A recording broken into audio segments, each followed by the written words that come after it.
تشدد ہے، افتراق ہے، لڑائی ہے، جھگڑا ہے، مار ہے، کٹائی ہے، عقیدے خراب ہے، عمل برباد ہے، ساری بربادیوں کا واحد سبب یہ ہے کہ ہمارا ممبر نااہلوں کے قبضے میں چلا گیا۔ داغوں کے تصرف میں ہے عقابوں کے نشے من، بقول کسی شاعر کے یہ ممبر وقف و بینی ہاں تفسیر قرآن دے کانے، آج اس ممبر کی بے زینت بنتے فلمی طرح سے گانے۔ یا مولوی ہیں یا ذاکر جو پیشہ ور ہیں، ذاکر ہیں تو ان میں ایک سر اچھی ہونی چاہیے، علم عقل کی لوڑ نہیں، مجبیک سنجوگ مزار، سر اچھی ہونی چاہیے۔ یہ مولوی ہے، اگر مولوی کہلاتا ہے اس کا گور اچھا ہونا چاہیے کہ قلعہ خیبر مولا نے کیسے اکھاڑا، کہ مرحب کو کیسے پچھاڑا، کہ انصر کو کیسے لٹاڑا، اس کو کیسے اکھاڑا، اس کو کیسے پچھاڑا، اس کو کیسے لتاڑا۔ بس گر تال کے ساتھ فکرے کہے، خود بھی ناچے ببلے کو بھی نچائے، وہ کامیاب مولوی ہے۔ اتنی دعوتیں ہوتی ہیں کہ وہ بیچارے پڑھ نہیں سکتے۔ یہ محرم جو ہے ماشاءاللہ 10 لاکھ سے پہنچ چکا ہے، ایک مجلس 50,000 تک پہنچ گئی ہے۔ پھر کہاں سے آئے صدا لا الہ الا اللہ اکبر یا رسول اللہ یا علی۔ حضرت نوح بات کرتے تھے، لوگ بٹے مارتے تھے۔ نوح جیسا نبی تقریر کر رہے، لوگ کام انگلیاں دبا رہے ہیں۔ شیطان نے بٹی بڑھائی، تمہارا تو کاروبار ختم ہو جائے گا، انگلیاں دبا کے بیٹھے رہو گے، کام کون کرے گا؟ اس نے کہا گٹریاں چھوٹی چھوٹی کپڑوں کی بنا لو، تے کانوں میں ٹھونس لو، عام کام بھی کرتے رہو تے وہ بات بھی کرتے رہیں، نہ تمہارے کانوں کے پردوں سے ان کی آواز ٹکرائے گی، نہ تمہارے دماغ پہ اثر ہوگا، تے نہ تمہارا کام متاثر ہوگا۔ نبی بات کرتے ہیں تو لوگ انگلیاں دبا لیتے ہیں، تے ہمارے مقرر آتے ہیں تو لوگ دھماکے ڈالتے ہیں، بجڑے قربان کرتے ہیں، دولت سارا سال کماتے ہیں، پھر چند دنوں میں لٹوا دیتے ہیں، پھر کہتے ہیں بجڑے بھی قربان۔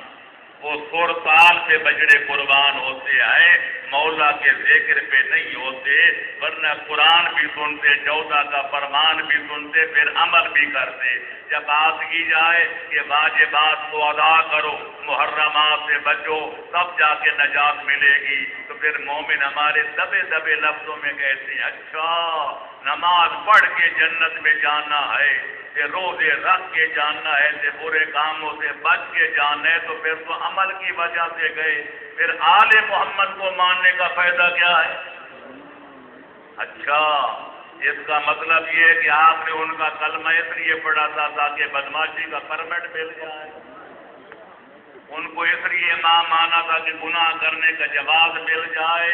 میرے دوستوں میں ختم کر رہا ہوں اور آپ کو یقین دلاتا ہوں، دنیا میں جتنے ملل ہیں، جتنے مذاہب ہیں، جتنے مسالک ہیں، جتنے مشارب ہیں، کسی مذہب میں گناہ کرنے کی اجازت نہیں، اور اگر بفرض محال کسی اور مذہب میں گنجائش نکل آئے، میں ذمہ دار نہیں، نکل آئے، لیکن یہ مذہب دین اسلام اور مذہب آل محمد، اس مذہب میں نہ واجب کے ترک کرنے کی گنجائش ہے، نہ فعل حرام کے ارتکاب کرنے کی گنجائش ہے۔ اگر یہ ہے امیر المومنین کا مذہب، یہ ہے امام المتقین کا مذہب، اگر امیر المومنین کے مذہب پہ رہنا ہے تو ایمان کی شمع اپنے اندر پیدا کرنا پڑے گی۔ یہ ہے حسن مجتبی کا مذہب، اگر اس مذہب پہ رہنا ہے تو حسن عمل کے ساتھ رابطہ رکھنا پڑے گا۔ یہ ہے سید الشہداء کا مذہب، اگر اس مذہب کا دامن تھامنا ہے تو شوق شہادت اپنے اندر اجاگر کرنا پڑے گا۔ یہ ہے زین العابدین کا مذہب، اگر اس مذہب پہ قائم رہنا ہے تو اللہ کی عبادت سے جی لگانا پڑے گا۔ یہ ہے باقر العلوم کا مذہب. اگر اس مذہب پہ رہنا ہے تو پھر علم دین حاصل فرمانا پڑے گا. اور یہ ہے صادق آل محمد کا مذہب. اگر اس مذہب پہ رہنا ہے تو زبان کو سچائی سے آشیاء بنانا پڑے گا. یہ ہے موسیٰ کاظم کا مذہب. اگر اس مذہب پہ رہنا ہے تو پھر غصے پہ کنٹرول فرمانا پڑے گا. یہ ہے امام رضا کا مذہب. اگر اس مذہب پہ رہنا ہے تو اللہ کے ہر فیصلے پہ راضی رہنا پڑے گا. یہ ہے تقی و نقی کا مذہب.